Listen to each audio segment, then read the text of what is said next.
주식회사 문화방송의 보도국 간부들이 듣는 방송 민동기 김용민의 미디어 토크로 오셨습니다. 김장겸 국장님 굿이브닝.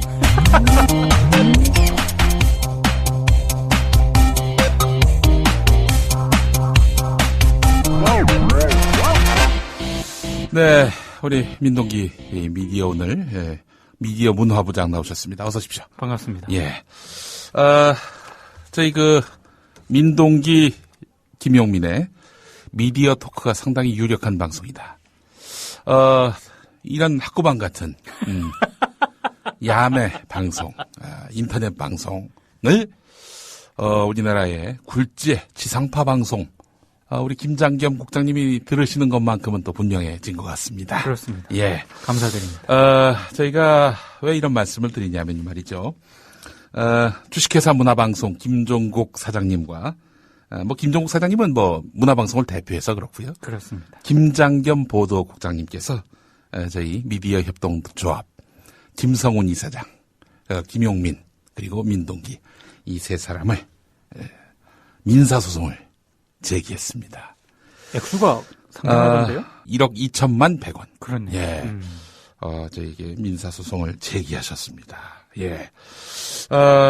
그 내용이 무엇인지를 우리 또, 애청하시는 분들에게 또 이렇게 알려드려야 되지 않겠는가. 이렇게 생각이 들면서도 한편으로 떨리는 거는 분명히 이 방송도 우리 김장겸 국장님이 들으실 텐데 이 친구들이 또 무슨 소리 하나 또 들으실 텐데 말이죠. 그렇죠. 제가 또 허점을 보이면 안 됩니다. 네. 오늘 아주 최대한 드라이하게 있는 사실 그대로 평론하지 않고 그대로 말씀을 드리는 것이 타당하지 않겠는가. 네. 이런 생각을 해보면서 잠시 전하는 말 듣고 저희가 방송 계속 이어가겠습니다.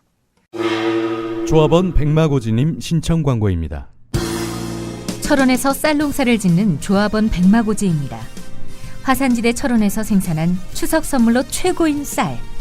직접 생산한 2013년산 철원 5대 쌀을 20kg 기준 63,000원의 저렴한 가격으로 예약 판매합니다. 전화나 문자 주세요. 010-9523-5400입니다. 드시고 맛없으면 100% 환불해드립니다. 약속드립니다. 택배비는 무료입니다. 철원 5대 쌀을 20kg 기준 63,000원에 예약 판매합니다. 주문 전화 010-9523-5400. 여우처럼 쇼핑하자 폭스마켓. 대한민국 생활체육용품의 절대 강자 스타스포츠. 600여 가지 이상의 운동용품을 합리적인 가격에 판매 중입니다. 매니아들이 인정하는 최고의 배드민턴 의류, 라켓, 가방 브랜드 아테미. 내 피부처럼 편안하고 가벼운 테슬라 운동화와 레저 및 스포츠에 도움을 주는 언더레이어를 합리적인 가격에 만나보세요. 국민TV와 함께하는 참 좋은 쇼핑몰 폭스마켓. 문의는 1566-5476. 검색창에 폭스마켓을 입력하세요. 폭스마켓.co.kr. 우리 민동기 부장은 지금까지 기자 생활을 하면서 네. 소송을 몇 번 당해봤습니까? 그거 일일이 다 헤아리진 않거든요. 헤아리지 못할 정도로 많다. 아니, 그 정도는 아닌데. 예. 일일이 기억을 하고 있지는 않은데요. 즐거운 기억은 아닙니다. 예. 행복한 기억도 아니고. 그렇죠. 예. 무엇보다 이게 피곤하거든요. 조사도 많이 받으셨겠구만. 많이 받을 정도는 아니고요. 네. 왜냐하면 저희 미디어오늘 전직 선배들이나 네. 지금 또 이 계속 같이 일을 하고 있는 동료들이나 이렇게 네. 보면은 네. 저보다 아주 그냥 자주 조사를 많이 받으시는 분들이 많기 때문에 네. 저는 거기에 비하면 약하죠. 네. 네. 또 그만큼 또 소송당할 만한 그런 보도를 안 하셨던 것도 있고. 이거는 중의적인 의미가 있습니다. 그렇습니다. 문제시될 만한 기사를 안 썼다거나 혹은 워낙 빈틈없이 쓰다 보니까 그렇죠. 소송을 걸 여지가 없게끔 만들었거나. 네. 알아서 판단하십시오. 네. 우리 주진우 기자 같은 경우는 우리 주진우 기자가 사실 우리 민동기 선배하고 나이가 같아요. 1973년생. 네. 근데 우리 주진우 기자 같은 경우에는 하도 많이 소송을 당해가지고 직업에 피의자라고 쓸 뻔했습니다. 한 번은 피의자라고 쓸 뻔했어 진짜. 저는 욕설가라고 썼습니다. 네. 이 주식회사 문화방송과 또 우리 문화방송의 김장겸 보도국장께서 저희 불초 미디어 협동조합의 이사장과 일선 PD인 저 그리고 미디어 오늘의 이렇게 민동기 부장을 세 사람을 이렇게 고소를 했는데 말이죠. 민사로 말이죠. 1억 2천만 100원. 예. 100원. 일단은 그래서 서울 남부지방법원에 이렇게 이 사건이 지금 접수가 됐습니다. 네. 예. 제가 직전까지 누구한테 이 소송을 당했냐면요. 새누리당 황무여 대표께 받았고요. 네. 제가 트윗에 썼던 글 중에 사이비 종교 교주와 20년 동안 가까운 사이였다라는 식으로 이제 썼단 말이죠. 네. 그거를 그 사이비 종교를 이 사람들이 신천지로 해석한 거야. 나는 신천지가 아니거든. 제가 트윗에서 여러 차례 또 그 신천지 아니다라고 밝혔음에도 불구하고 네. 뭘 모르고 저를 고소한 일이 있었는데 지금 그래서 저도 막 고소했어요. 지금 뭐 어떻게 됐는지 뭐 검찰이 수사를 하던데 네. 뭐 가타부터 아무 얘기도 없어. 뭐 하여튼 그건 그렇고요. 또 국가정보원 간부로부터 또 이렇게 고소를 당했어요. 그렇죠. 그때 한번. 네. 낙검수에서 방송했다는 이유. 네. 그러니까 내가 새누리당 국가정보원 이런 국가기관 또 거대 여당으로부터 이렇게 고소를 받는 그런 개인입니다. 네. 우리 김장겸 국장님으로부터까지 이렇게 받았으니 이 참 우리나라의 대표적 공영방송의 보도국장으로부터 이렇게 또 고소장을 받다 보니 참 마음이 감회가 참 남다릅니다. 네. 예. 감회가 남다르다는 건 굉장히 중의적인 의미입니다. 그렇죠. 예. 네. 제가 뭐 오늘 논평을 안 하겠다는 말씀을 드렸는데 네. 자, 우리 김장겸 국장님이 우리를 그 고소를 했는지 좀 하나하나 한번 짚어보지요. 그 미디어 토크에서 네. 이제 방송됐던 그런 내용이 있습니다. 예. 그 중에 이제 가장 먼저 이 소장에 언급이 돼 있는 게 예. 그 몇 번 저희가 말씀을 드렸죠. 이 조수경 기자 네. 무단 침입 및 업무방해 혐의. 보도국장실에. 그렇습니다. 이제 그거와 관련해서 네. 이제 저와 김용민 우리 PD가 우리의 이제 생각을 얘기를 했죠. 예. 그 사건에 대해서. 네. 근데 이제 그 방송 내용에 대해서 이제 김장겸 국장이라든가 MBC 쪽의 판단은 조금 뭐 자기들의 명예가 뭐 훼손이 된 것 같다. 사실과 다른 어떤 부분들을 얘기를 해서 네. 그래서 이제 소장을 제기를 한 것 같습니다. 사실이 뭐 중대하게 뭐 달랐습니까? 이를테면 안 갔는데 갔다고 했다든지 뭐 그런 건 아니죠. 그런 건 아니겠지. 예, 그런 건 아니고. 설마 그런 거 갖고 하시겠어. 저는 뭐 그런 부분에 대해서는 서로 뭐 입장 차도 있을 수 있다고 보는데 예. 다만 이제 본인이 느낀 감정이 다를 수가 있다. 그렇죠. 다를 수는 있는데 예. 다만 이제 저번에도 방송에서 말씀을 드렸지만 예. 이게 과연 이렇게까지 할 사안인가 네. 이런 부분에 대해서는 좀 언론계라든가 이런데 여론을 한번 들어보시면 예. 충분히 저는 이제 이 국민 TV 이 라디오 방송을 듣는 청취자분들도 네. 충분히 판단을 하실 거라고 보고요. 네. 그럼 뭐 MBC가 이렇게 하겠다는데 네. 어쩌겠습니까? 그럼 뭐 네. 그 소송은 이 대한민국 국민의 권리입니다. 권리입니다. 네. 권리를 존중합니다. 존중합니다. 뭐 저희도 이제 재판에 그렇죠. 성실하게 또 응하면서 네. 시시비비를 가려야 되겠죠. 그렇습니다. 예. 네. 자, 또 있죠. 이제 국민 TV 라디오를 통해서 음. 최초로 공개됐던 그런 내용이죠. 네. 빌 게이츠 사망 오보설. 네. 이 오보설이 부분에- 아니지 오보가 있었지. 그렇습니다. 이제 이 부분에 대해서 꽤 오래전 일이긴 합니다만은. 그렇습니다. 예. 이 부분에 대해서 이제 명확하게 저희가 김장겸 작품이다. 그렇습니다. 이렇게 제목을 달았습니다. 네. 예. 근데 이제 소장에서 언급된 내용을 보니까 예. 당시 김장겸 국제부 차장이었습니다. 네. 그때는 예. 데스크를 받고 통상 데스크는 부장 아닙니까? 그렇죠. 부장이 있고 차장이 있는데 그럼 부장은 누구였습니까? 그때 부장은 지금 저 국회로 가신 네. 신경민 의원이었습니다. 신경민 예. 민주당 최고위원. 그렇습니다. 근데 이분이 영어를 참 잘해요. 그렇습니다. 그 워싱턴 특파원도 하시고 네. 영어를 참 잘하는 언론인으로 대한민국에서 뭐 톱 3에 들어가시는 그렇죠. 분이라는 네. 아주 소문이 있죠. 네. 예. 이제 그때 당시 통상 음. 방송 뉴스 라이브 중에 이제 그 빌 게이츠 사망 오보가 나갔거든요. 예. 이제 그때 당시 신경민 부장은 회의 참석 중이었고 당시 이제 데스크를 김장겸 지금 보도국장이 받고 네. MBC 쪽 얘기는 네. 이제 당시 그 기사를 확인해서 쓴 기자는 또 다른 기자가 있다. 암흑의 기자가 있다. 그렇습니다. 예. 이제 그게 김장겸 국장과 MBC 쪽의 주장입니다. 그러니까 김장겸 국장은 근데 내가 쓴 기사도 아닌데 그걸 왜 김장겸 작품이라고 하느냐? 예. 마치 단정을 해서 네. 혼자 예. 김장겸 국장 혼자서 한 것처럼 이렇게 민동기 김용민이 네. 몰아갔다. 예. 뭐 이렇게 이에 대해서 저희는 또 법원 가서 이런 얘기를 해야 되겠죠. 그렇습니다. 아니 방송사에서 말이죠. 일반 기자가 기사를 썼단 말이죠. 그게 다 보도가 됩니까? 그렇죠. 다 방송에 나옵니까? 그렇습니다. 반드시 데스크의 오케이를 받아야만 이게 나올 수 있는 겁니다. 네. 그렇잖아요. 그렇습니다. 게다가 일반 기사도 아니고 뉴스 속보 아닙니까? 자막으로 뜨는. 네. 이 뉴스 속보가 데스크 동의 없이 나간다? 있을 수 없는 일이죠. 그렇습니다. 아, 그건 우리 국민TV에서도 그렇게 나네. 그렇습니다. 우리 아무리 규모가 작아도 그런 기본적인 룰은 있습니다. 네. 그런데 결국 그 김장겸 국장이 오케이를 해서 나간 거 아닙니까? 그렇습니다. 예. 그것 때문에 예. 그때 당시 김장겸 국제부 차장과 예. 당시 기사를 썼다고 되는 네. 하는 그 기자가 예. 징계를 받았죠. 예. 예. 그 부분에 대해서 이제 어떻게 판단을 할 것인가? 김장겸 국장도 징계를 받은 거죠? 그렇습니다. 받았습니다. 징계를 받았군요. 네. 그 책임이 없다?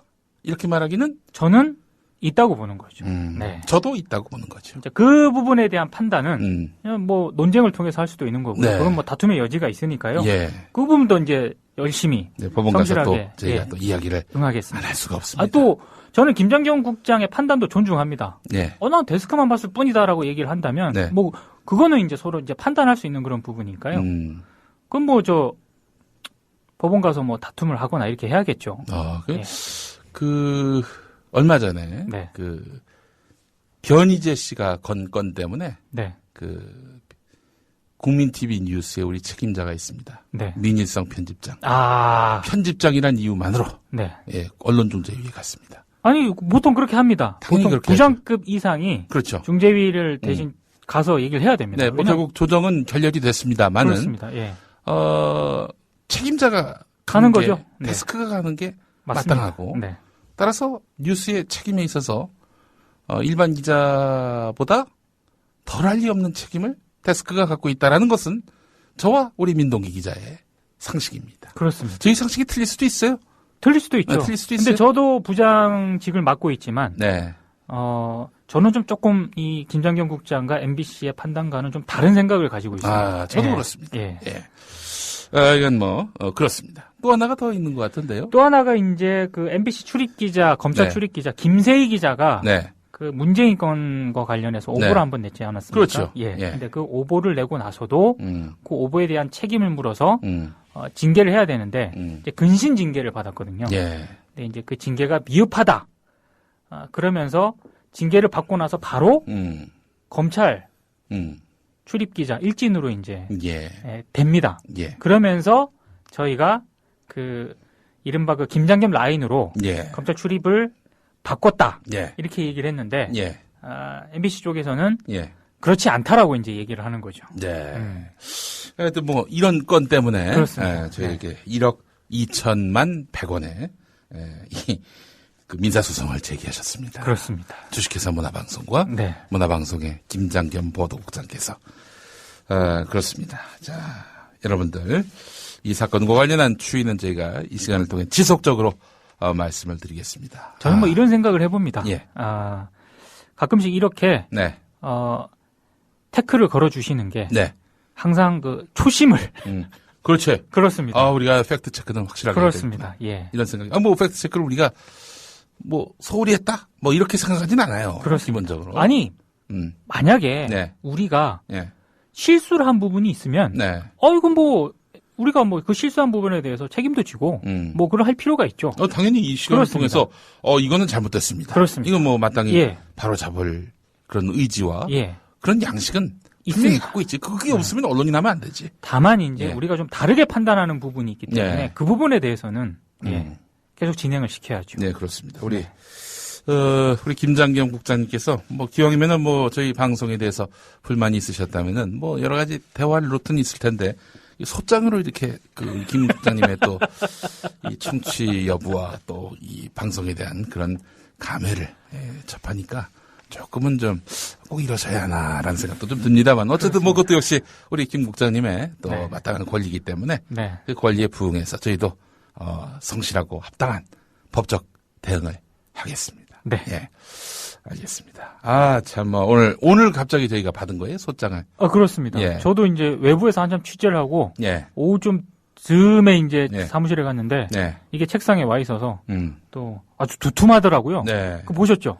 예. 하여간 저희가, 이 참, 방송을 하면서 이렇게 또 소송을 당했다는 소식을 애청자 여러분들과 함께 나누는 시간을 잠시 가져봤습니다. TV 뉴스에서 날씨, 동물 이야기가 사라졌습니다. 사람 이야기가 등장한 것입니다. 우선 KBS, MBC, SBS, YTN. 국정원과 검찰은 지난 5월 이른바 경기 동부연합 관계자들이 체제 전복을 모의하는데 이석기 의원이 깊숙이 관여한 단서를 잡은 것으로 알려졌습니다. 이석기 의원 등이 받고 있는 내란 음모 혐의는 국가기관을 흔드는 중대 범죄입니다. 국정원이 구체적으로 어떤 범죄 혐의를 포착한 것인지. 이석기 의원이 북한이 침략할 경우 경찰서 등을 공격해 공권력을 무력화시키고 통신시설 등 국가기관시설을 파괴하라는 내용의 지령물을 갖고 있었던 것으로 파악하고 있습니다. 국정원은 이석기 의원과 사건 관련자들이 국가시설을 타격할 계획을 세우고 총기 확보를 시도했다는 증거를 잡은 것으로 알려졌습니다. 이석기 의원은 이 자리에서 서울과 경기도 지역에 있는 전신전화국 두 곳을 공격하는 매우 치밀한 계획을 세울 것을 지시한 혐의를 받고 있습니다. 이번 사태로 위기에 처한 건 이석기 의원뿐만 아니라 이 의원이 속한 통합진보당입니다. 수사의 칼날이 깊이 들어갈수록 통진당은 생존의 기로에 설 것이란 지적이 나옵니다. 지난 개표 방송 이후 모처럼 활기를 찾은 3대 종편.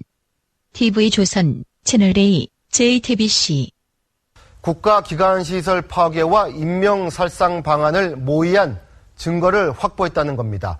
TV조선이 이석기 의원에 대한 압수수색 대상 목록을 단독으로 입수했습니다. 이석기 의원과 통합진보당 관계자들은 이른바 아로라는 지하혁명 조직에서 북한이 남침할 수 있도록 무기를 훔쳐서 우리나라의 기관시설을 습격하는 방안을 논의했습니다. 이 아로라는 조직은 법원이 반국가단체로 판결한 재건 민혁당의 후신인 것으로 확인됐습니다. 계속해서 박준회 기자의 단독 보도입니다. 이석기 의원에게 적용된 내란 음모는 내란죄 자체가 워낙 크기 때문에 음모만으로도 처벌할 수 있다고 보는 범죄입니다. 이런 이 의원의 측근 인사가 중국에서 북한 고위직과 접촉한 정황이 공안당국에 포착된 것으로 전해졌습니다. 방금 들어온 소식입니다.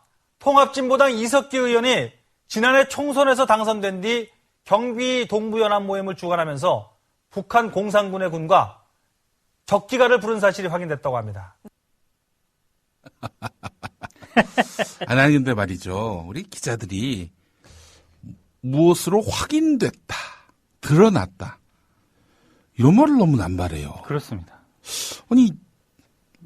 아니, 솔직히 얘기해서, 정말 확인됐다라고 얘기할 만한 언론인은 그렇게 많잖아요. 발로 뛰는 언론인들이 그렇거든요. 그렇죠. 책상에선 절대 확인이 안 돼. 그렇습니다. 주진우 기자는 그런 마인드가 있어요. 자기가 눈으로 직접 보지 않은 거, 발로 찾아가서 직접 보지 않은 거 안 믿는다는 거예요. 그래서 이미 다 드러난 것도 찾아가서 본대요. 확인하고 사람들한테 물어. 육안으로 피부적으로 느끼지 못하면 그거는 사실이 아닐 수도 있다라는 그런 마음으로 이제 기자 정신을 발휘한다는 건데 뭐 하여튼 그것 때문에 똥폼 잡는 것도 좀 있긴 합니다만 어쨌든 근데 이게 뭐 무슨 확인됐다. 아니, 이때 지금 들어보시면 알겠지만 이게 바로 이른바 압수수색이 있었던 그날 나왔던 그 KBS, MBC, SBS도 종편 3사 뉴스였습니다. 그렇죠. 예. 뭐 통신시설 파괴, 뭐 무기 탈취, 뭐 그런 거 전혀 없는 걸로 드러나지 않았습니까? 그렇습니다. 이게 사실 가장 큰 문제가요. 예. 대부분의 정보가 예. 국정원 발입니다. 국정원 발. 국정원 발. 예. 아니, 그게 국정원이 지금 국민들을 기만하고, 민주주의를 유린하고, 그런 걸 뻔히 봐왔고, 그것 때문에 지금 재판을 막 받고 있는 상황인데, 국정원이 준 정보를 다 믿나? 그러니까 국정원 발로 나오고 있는데, 예. 더 웃긴 게 뭐냐면은요, 국정원 쪽에 대변인한테 우리가 취재를 하거든요? 예. 그러면 국정원 대변인은 뭐라고 그러는지 압니까? 뭐라고? 국정원은 절대 정보를 흘려주지 않는답니다. 기자들에게 절대 주지 않는답니다. 근데 웃긴 게 기사를 자세히 보시면 국정원 고위 관계자는 국정원 관계자는 뭐뭐뭐뭐 했던 것으로 알려졌다. 이렇게 보도가 나오거든요. 이게 뭐야 둘이서 지금. 그러니까 이게 시설 파괴 무슨 아니 그게 가당키는 한 일입니까? 아니 그것도 130명 모아놓고 무슨 비밀 지하 조직이야. 그게 말도 안 돼. 아니 지하에서 행사를 했나? 그러니까 이런 미확인 보도들을 단정적으로 확인됐다 이렇게 보도하는 행태를 보면은 물론 이런 건 있어요. 지금 촛불이 막 활발 타오르고 국정원에 대한 국민의 신뢰도가 바닥이 아니라 거의 땅굴을 파고 그렇죠. 있죠. 이런 양상 속에서 뭔가 좀 탈출구를 찾고자 하는 국정원의 뻔한 의도를 모르는 사람은 없습니다. 그렇습니다. 삼척동자도 예. 다 아는 사항인데 예. 이런 와중에 국정원이 탈출할 수 있는 가장 약한 고리가 바로 통합진보당이라고 본 거겠지. 그렇죠. 통합진보당이 이런 이른바 종북성 이런 것들을 부각시키면은 진보 진영 안에서도 이건 분명히 갈릴 것이다. 이렇게 판단을 해서 네. 적극적으로 이제 틈새 벌리기 작업을 지금 전개하고 있는 것 같습니다. 네. 어떻게 보세요, 이 사안을? 아니 저는 솔직히 100번을 양보해서 예. 이번 사건을 기자들 입장에서 취재하는 기자들 얘기를 조금 들어보면은 예. 국정원이 정보를 가지고 있을 수밖에 없기 때문에 예. 그 사람들을 취재원으로 해서 기사를 일정하게 쓸 수밖에 없는 그런 상황이 있다. 이렇게 얘기를 합니다. 예. 좋습니다. 그거 100번 양보해서 인정을 한다고 칩시다. 그러면 삼척동자도 다 알고 대다수 국민들도 다 아는 그럼 왜 지금 이 시점에서 국정원이 이걸 터뜨렸느냐. 3년 동안이나 내사를 했다는데 왜 이 시점인가 하는 거에 대한 합리적 의문 정도는 가져야 되고요. 그거에 대해서 계속해서 추적을 해야 되고. 그런 의문을 제기하는 신문이 경향 한결의 한국일보밖에 없어요. 방송사는 SBS밖에 없어요. 네. 그러니까 아니 100번을 양보해서 국정원 발로 기사를 쓸 수밖에 없다고 쳐도 예. 그거에 상응하는 의문들이 쇄도를 하고 있잖아요. 예. 시점이라든가 왜 이런 걸 지금 발표했느냐.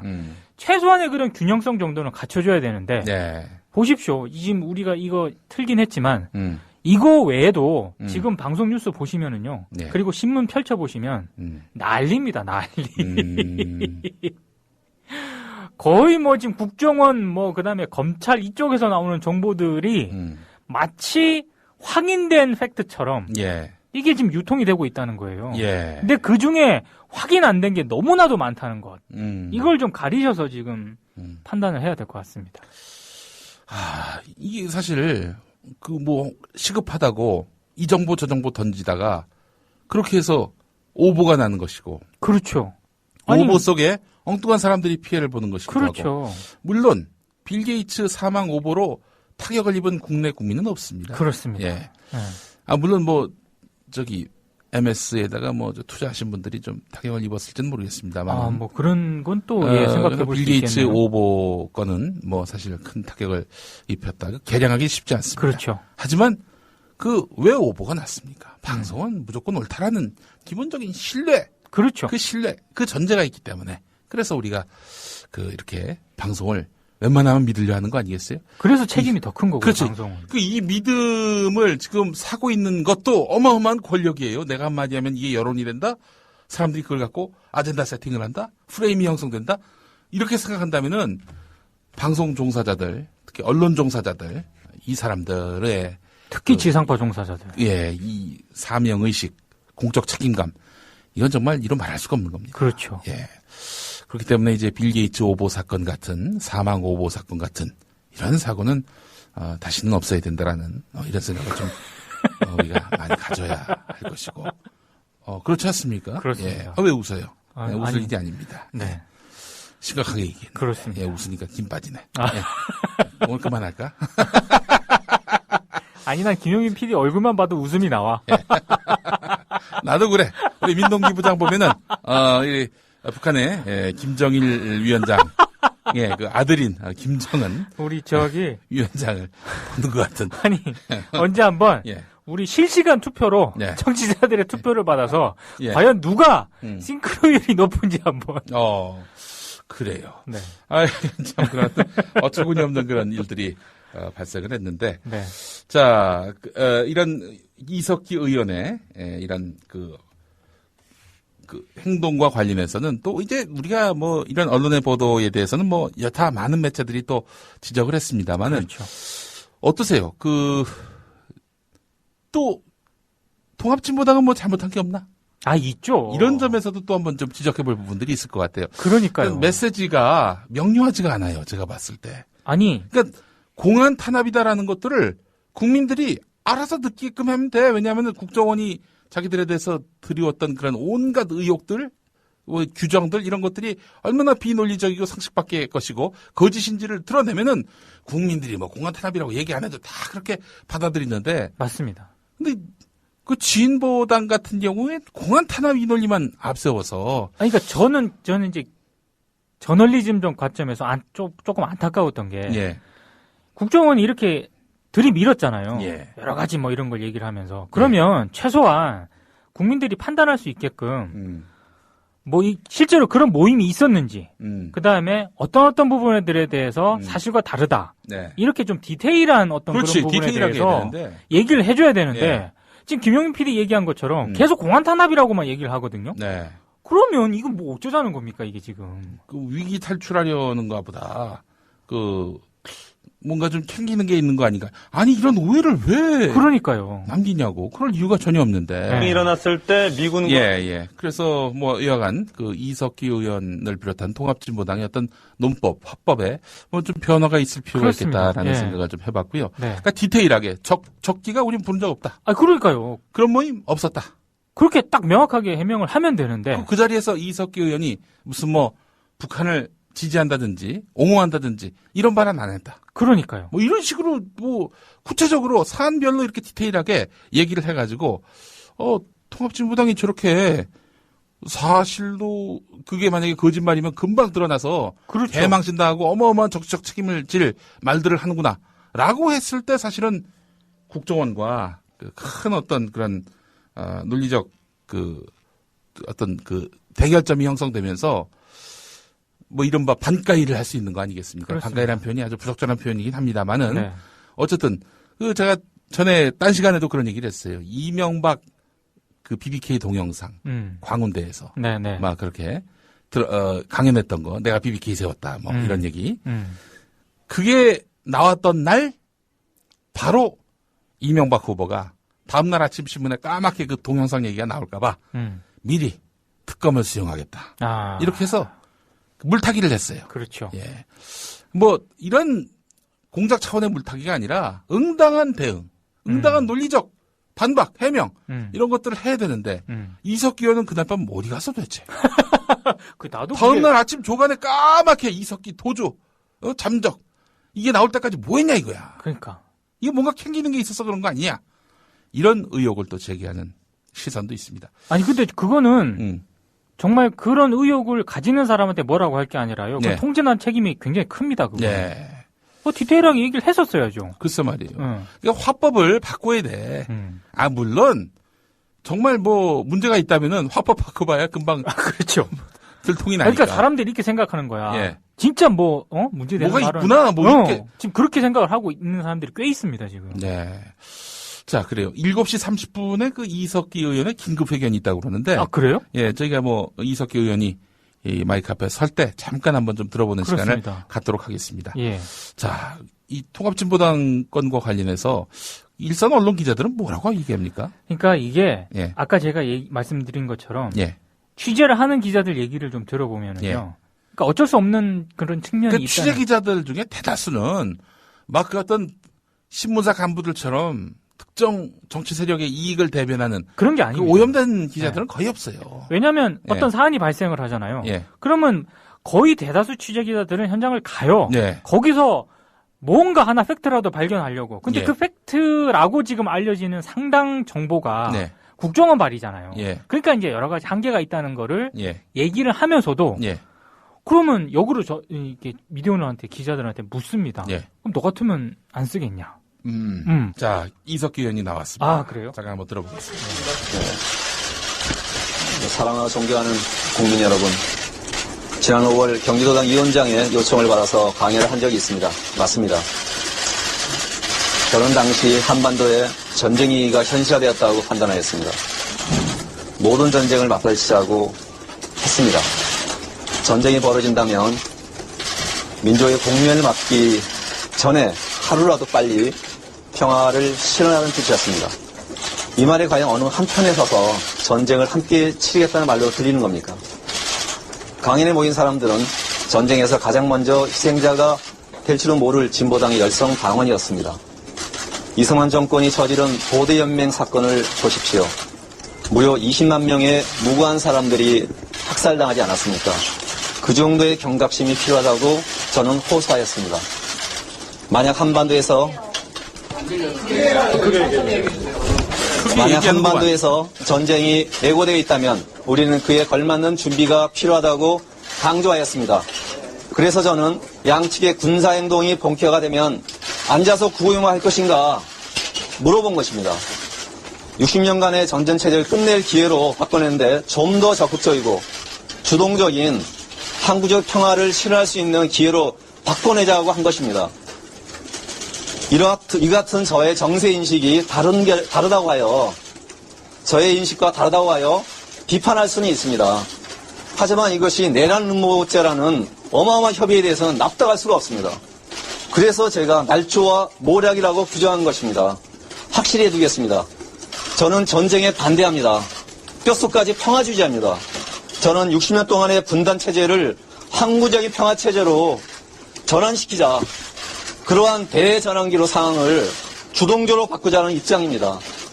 그래서 저는 앞서 지난 4월에 국회 대정부 질문을 통해서 총리에게 사자회담을 통한 종전선언을 해법으로 제시한 바가 있습니다. 사법적 절차가 진행된다면 이 같은 진실을 증명하기 위하여 당당히 임하겠습니다. 결코 피하지 않겠습니다. 그러나 내란 음모니 망과 단체에 동정이 하는 국정원의 날조와 모략에 대해서는 한치 타협 없이 끝까지 싸울 것입니다. 고맙습니다. 네, 미리 말씀드렸던 대로 질문 좀 정리해 주실 거라고 생각하고요. 질문 받도록 하겠습니다. 녹취록에 있는 물질적 준비라든지 뭐 체제 붕괴라든지 이런 거 질문도 좀 크게 해주세요. 내용을 전부 다 부정하시는 건가요? 녹취록 전체를? 예, 녹취록에 나온 얘가 인명살상, 파괴, 지시, 뭐 심전, 해화동, 그리고 유저장구라는 식의 지시가 있었다는 일련에 대해서는 철저히 부정합니다. 이게 마치 애국을 넘어 허구까지 하는 것에 대해서는 저는 인정하지 않는 것입니다. 조사합에서 다른 분반에 있었을 가능성도 전혀 저는 아는 바가 없습니다. 그 분반에 참가한 적이 없습니다. 분반이 있었다고 얘기를 했는데요. 누가, 제가요? 참석자들이. 아니, 저는 그 분반에 참가한 적이 없습니다. 다른 분반에서 그런 얘기가 있었을 가능성도 부인하시나요? 저는 알지 못합니다. 전혀 그거. 저는 강연만 했습니다. 강연만 하셨다. 네네. 강연만 하고 그 자리 바로 떠나셨네. 네네. 그 자리에 몇 명 정도 계셨는지 혹시 기억하시나요? 아니요, 100여 명 정도. 질문을 좀 이렇게 한꺼번에 좀 이렇게 대화 이렇게 하는 것보다는요. 아마 준비하신 기자분들 있으실 텐데. 가운데 보고 말씀해 주시죠. 예. 가운데 보고 말씀해 주시죠. 그동안 계속 의료실에 계셨었는데요. 네. 성우 거치 문제랑 앞으로 어떻게 하실 건지 좀 구체적으로 얘기해 주세요. 지금 진보당 차원에서는 진보당의 최대 탄압이라고 보기 때문에 거의 비상체계로 지금 돌입되어 있습니다. 그래서 매일 아침 비상회의가 있습니다. 거기에 적극 참가해서 향후 당원들과 또 우리 국민 여러분 함께 이 진보당 탄압에 대해서 맞서 싸울 것입니다. 일단 얘기를 들어보니까 저희가 지금 방금 지적한 문제들이 또 좀 드러나는 것 같습니다. 그렇습니다. 네. 그러니까 구체적으로 지금 거론되고 있는 모든 사안에 대해서 예, 아니요로 간단하게 얘기를 하는 걸로. 그렇죠. 그러니까 지금 이렇게 일방적으로 국정원의 날조다, 모략이다. 물론 본인은 이제 진짜 그런 상황에 처해가지고 억울한 입장을 표명할 수는 있습니다. 그러나 진짜 일반 국민들이 알고 싶어하는 것은 간명한 사실이거든요. 그렇죠. 사실이다, 아니다, 거짓말이다. 이렇게 딱 단정을 했을 때 깔끔할 수가 있는데 그러니까 지금 그런 얘기들이 잘 나오지 않는 게 오히려 오해와 억측을 더 낳고 있는 것은 아닌지 이런 생각을 저도 비슷한 걸 느꼈습니다. 그게 또 기자들도 아마 그런 생각이 그렇죠. 느낄 텐데 예. 거기 현장에 있는 기자들이 거기 있는 분들이 뭐 다 그렇다는 건 아니겠지만 질문이 뻔한 질문이에요. 그러니까요. 뭐 의원직 사퇴할 거냐느니 뭐 무슨 새누리당이 뭐 어떻게 할 거라느니 근데 당신은 어떻게 할 거냐 이렇게 묻는 거 아니 그 뻔히 그럼 뭐 답이야 뻔한데 실제적으로 진짜 언론에서 지금 거론되고 있는 문제들에 대해서 하나하나 물어보면서 네. 적기가 불렀냐 뭐 이런 걸로 해서 그 답을 얻어내야 하는 건데 좀 안타깝습니다. 예. 그렇습니다. 여하간 이석기 의원의 긴급 회견을 저희가 생중계를 해드렸습니다.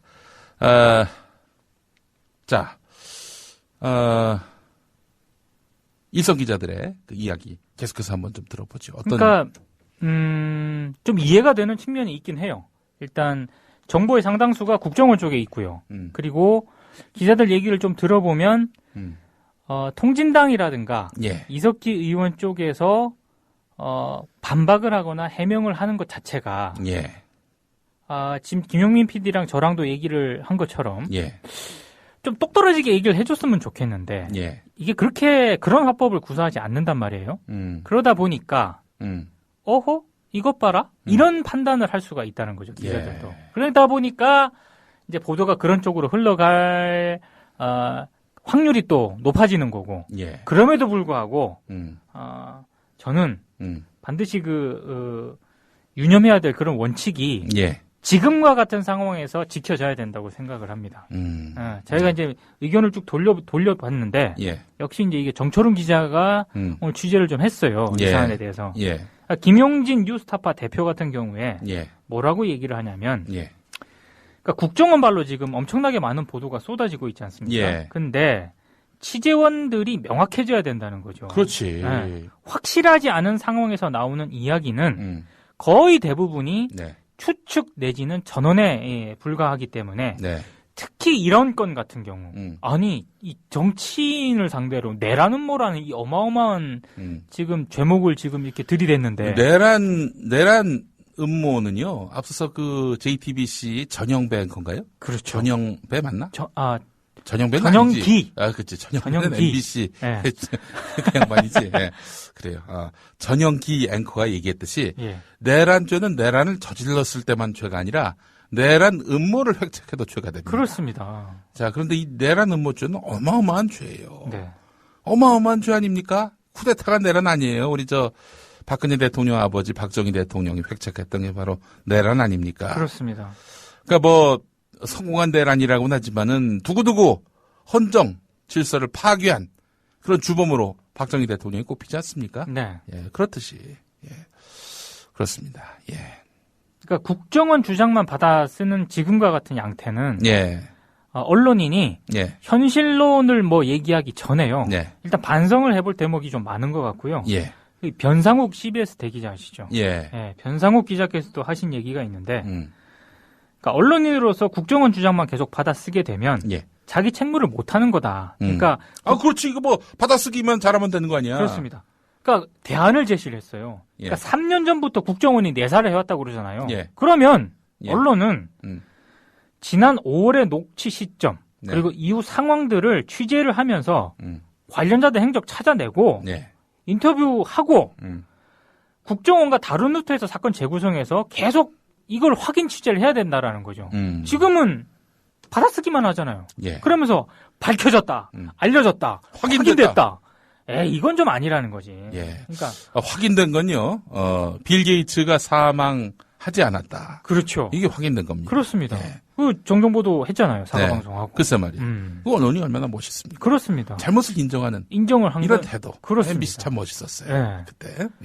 지금 국정원 보도는 왜 웃어? 왜 웃어요? 아니, 이 양반 왜 웃어? 아니, 심각하게 얘기했는데, 힘세네, 자꾸. 난 정말 존경하는 마음으로 얘기했는데 말이야. 저도 존경합니다. 그런 자세. 본받아야 됩니다. 그래요. 자, 오늘 하여간 언론의 정도에 대해서 다시 한번 짚어봤는데, 이 사건, 예를 들어 진짜, 이석기 의원이 정말 종북 발언을 했다. 그것과 무관하게 지금 언론의 보도 행태 또 국정원의 이런 아주 속 환히 보이는 그렇죠. 본질 흐리기 요거는 분명히 우리가 별도의 트랙을 놓고 또 봐야 될 문제다. 그렇습니다. 그런 생각을 다시 한번 우리가 또 가져보게 됩니다. 우와, 옷 새로 썼나 보네. 멋지다. 몰라? 이게 바로 요즘 완전 핫한 아베크롬비 후드야. 이야, 어디서 샀어? 나도 하나 개티하겠다. 일산 현대백화점과 함께 있는 레이킨스몰 154호 키즈샵이야. KFC 바로 옆에 있어. 오케이, 잠깐 전화 좀. 저기 엄마, 나 생일 선물 받을 거 생각났는데.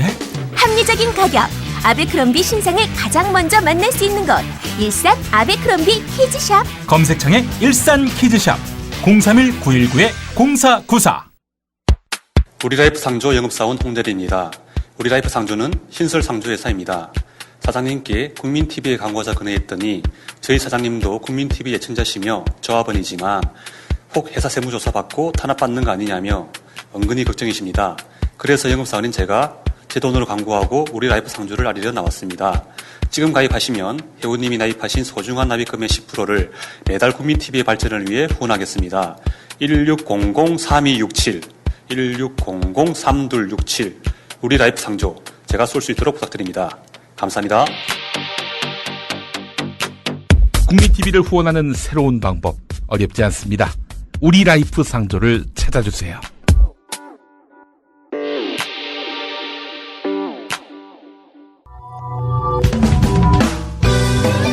미디어를 알아야 미디어에 먹히지 않는다. 저쪽에 이명박근혜가 있다면 이쪽에 민동 김용민이 있다. 미디어계 길라잡이 민동기 김용민의 미디어 토크. 예. 오늘 그 KBS가 또 시끄러웠죠. KBS는 오늘도 시끄러웠고요. 네. 이번 주 내내 시끄러웠습니다.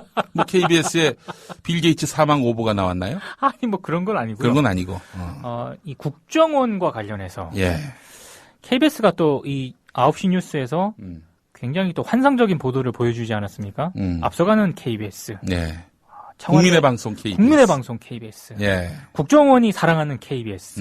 뭐 그런 보도 행태를 좀 많이 보여줬는데. 예. KBS 추적 60분이라고 있습니다. 그렇죠. 네. 대표적인 그 탐사 저널리즘 보도. 그렇습니다. 그게 저 기자들이 만드나요? PD들이 만드나요? PD들이 만드는데. 그 MBC의 PD 수첩 같은 프로그램이네요. 근데 약간 이게 이명박 정권을 거치면서 그리고 이병순, 김ing주 사장을 거치면서 원래는 그 제작본부, KBS에서는 콘텐츠 본부라고 합니다. 예. 여기 있었습니다. 그러니까 PD 부장, PD 팀장, PD CP가 있는 체제 하에서 PD들이 만들어 왔었죠. 예. 근데 아시는 것처럼 그러다 보니 예. PD들이 좀 강성이지 않습니까? 그렇죠. 그렇죠. 예. 안 되겠는 거야. 예. 그래서 이명박 정권 때 콘텐츠 본부에서 보도본부로 이관을 시켜버립니다. 예. 지금 담당 국장이 기자입니다. 예. 담당 국장이 기자. 그렇습니다. 뭐 기자라고 뭐 무시하거나 혹은 뭐 전혀 그런 건 아니지만 아니고요. 뭐 정신만 바로 바뀌면 뭐 그렇습니다. 기자가 아니라 뭐 딴 분이면 또 어떻습니까? 보도본부로 이관되고 나서 예. 이 추적 60분 PD들이 제작한 아이템이라든가 예. 이런 게 예. 뭐 불방되는 사태가 여러 번 발생을 했어요. 뭐 4대강이라든가 예. 뭐 이런 게 제대로 방송되지 못하는 그런 경우가 종종 있었는데 예. 오늘 또 이런 사태가 일어났습니다. 무슨 일이 있었어요? 원래 그 추적 60분이 시간대가 옮겨져서 토요일로 요즘 방송이 되고 있습니다. 예. 근데 내일 그 방송하려던 원래 아이템이 국정원 간첩 조작단 사건이었어요. 예. 이게 뭐냐? 서울시 남매 간첩. 그게 1심 판결에서 그러니까 탈북자인데 그렇습니다. 서울시 공무원으로 있는 거야. 그렇죠. 물론 오세훈 때 들어간 거지만 위장해가지고 들어와서 이제 간첩 활동했다는 거지. 이수근 같은 사람이 그렇죠, 있는 거지. 그렇죠. 한마디로 네. 이수근 사건도 뭐 조작 시비가 분명히 있었습니다만은 그렇습니다. 예. 하여간 그랬는데 알고 봤더니 그랬는데 그게 마지막 편집까지 다 마친 상태였어요. 그러니까 이제 그 사건을 좀 더 설명을 하자면 서울시 탈북자가 서울시 공무원이 됐는데 그렇죠. 이 사람 알고 봤더니 간첩이다. 이게 국정원이 규정 내린 거 아닙니까? 그렇게 발표를 했고 예. 지금 국정원 보도하고 있는 것처럼 언론들이 예. 마치 사실인 듯이 뭐 그냥 그대로 중계 방송했어. 그대로 중계 방송해버렸죠. 근데 알고 봤더니 조작된 거예요. 조작된 거야. 국정원이 조작한 거야. 조작한 걸로 법원 판결이 내려졌어요. 법원 판결이 내려졌어요. 그렇습니다. 그래서 이제 이거를 당연히 그렇다면 추정 60분이 재조명해야지 당연히. 재조명해야지. 그래서 편집까지 끝냈어. 방송만 하면 돼요 이제. 이제 틀기만 하면 돼. 그렇습니다. 근데 어제 저녁에 백운기 시사제작국장 기자입니다. 갑자기 제작진을 부릅니다. 방송을 좀 연기를 해야겠다. 방송을 연기해야 되겠다. 2주, 3주 정도. 왜? 그 이유가 뭐야? 왜? 통진당 국정원 수사를 거론을 하면서 예민한 시기에 지금 국정원이 막 그렇게 이석기를 간첩으로 열심히 만들고 있는데 이 와중에 찬물을 끼얹는 국정원의 간첩 조작 사건을 방송을 하면은 우리 박근혜 각하가 이건 굉장히 진노하실 일이다. 이런 얘기는 안 했겠지. 그런 얘기는 안 했죠. 다만 이렇게 얘기를 했다고 제작진과 전국 언론노조 KBS 본부가 얘기를 해주고 있습니다. 뭐라고 했습니까? 예민한 시기에 악용당할 수 있다. 악용당할 수 있다. 예민한 시기에 악용하는 사람이 누구야? 누구로부터 악용당한다는 건지는 잘 모르겠으나 좀 제가 이 백운기 국장하고 아침부터 내내 통화를 한번 시도를 해보려고요. 전화를 안 받습니다. 네. 전화 좀 받으시기 바랍니다. 어찌됐든 이걸 했을 때 이렇게 해가지고 제작진과 새노조가 반발을 했어요. 근데 제가 이 국민TV에 방송하러 오기 전까지 KBS 쪽의 공식 입장은 불방 결정된 거 아니다. 계속 논의 중이다. 실제로 제가 추적 60분 제작진한테도 확인 전화를 했는데 논의 중이랍니다. 계속. 그래서 일단 통보를 한 걸로 기사를 일단 쓰고 지금 왔거든요. 근데 여기 와서 방송 들어오기 직전에 KBS 쪽으로부터 연락이 왔습니다. 방송 보류 결정. 방송 보류가 결정이 됐는데 사전 심의 결과 방송 보류 판정이 났다. 이렇게 밝히면서 시사제작국장께서 이런 말씀을 하셨답니다. 그 방송 심의 몇몇 규정에 따르면 이 방송으로서 부적절한 몇몇 케이스가 있지 않습니까? 이번 건 같은 경우에 재판에 계류 중인 사안이다. 1심 판결에서 조작됐다고 판결이 났지만 최종 판결을 난 건 아니기 때문에 좀 방송을 하는 데 있어서 신중을 기할 필요가 있다. 이런 이유를 들면서 방송 보류 판정을 내렸다는 그런 긴급 소식을 스튜디오 들어오기 전에 저한테 전화를 해주더라고요. 불방이 됐다? 그렇습니다. 불방할까 말까? 계속 고민하고 있다고 그러더니 여기 스튜디오로 막 들어오기 전에 전화를 해서 방송 보류 결정이 났다. 단독 보도네. 그렇습니다. 이건 아마 다른 데서 지금쯤 쓰고 있지 않을까 이런 생각이 듭니다. 오보 아니죠? 오보 아닙니다. 절대. 빌 게이츠 사망 오보 같은 오보 아니죠? 아닙니다. 왜냐하면 KBS 담당자가 저한테 직접 전화로 확인을 해준 거기 때문에 참고로 이 방송을 들으시는 청취자분들 내일 추정 60분 안 나갑니다.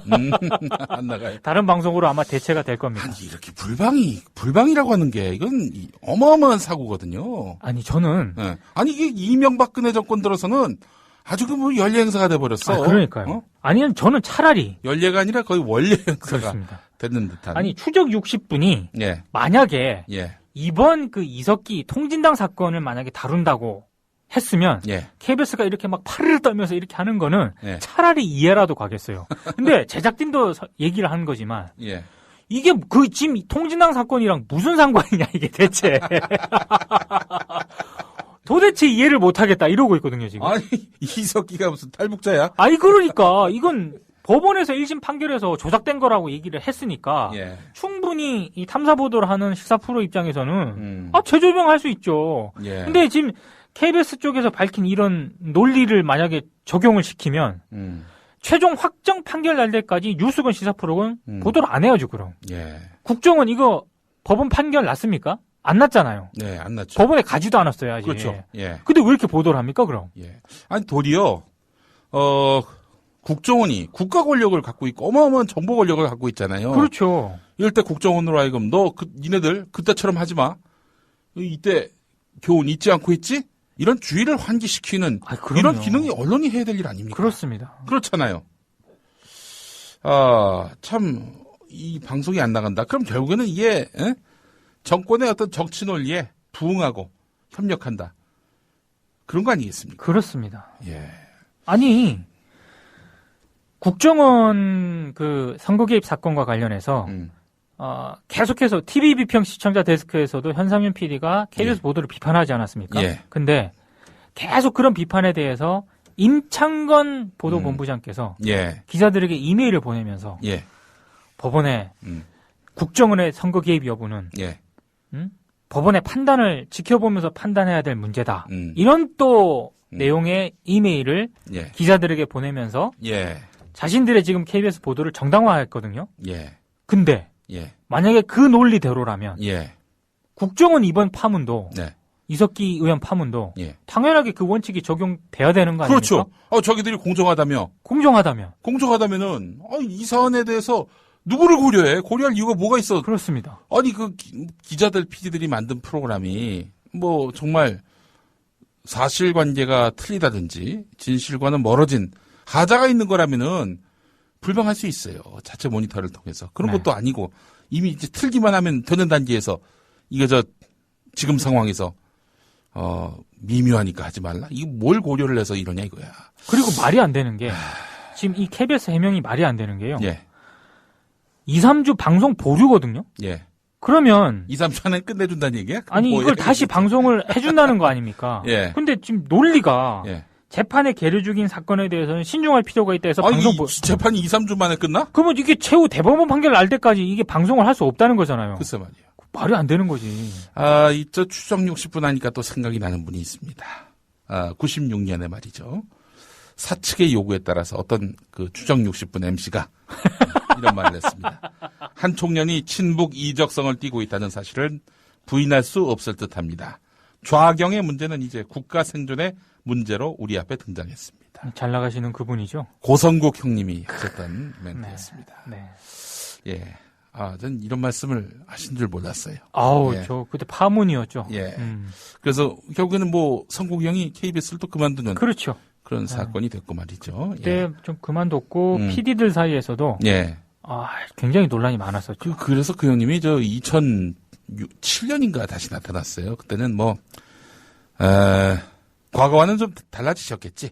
또 그렇게 한번 시원하게 또 이게 고초를 겪었으니까 생각을 바꾸겠지. 아마 뭐 이런 마음으로 또 그의 또 복귀를 길을 터준 그런 PD들도 있는 걸로 알고 있는데.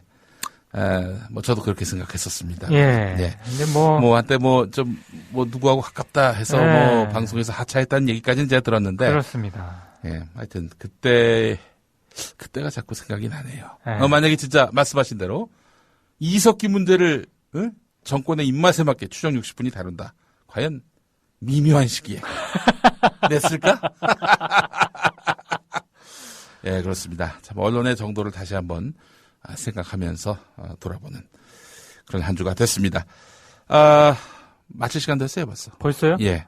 자, 하여간 여러분들 많이 성원해 주셔서 감사하고 저희 미디어 토크 좀 시간을 늘리려고 했는데 민동기 부장이 시간이 없대요. 그래서 다음 주에도 뭐 개편과 함께 금요일 저녁 7시에 계속 뵙도록 하겠습니다. 오늘 수고하셨습니다. 감사합니다. 예.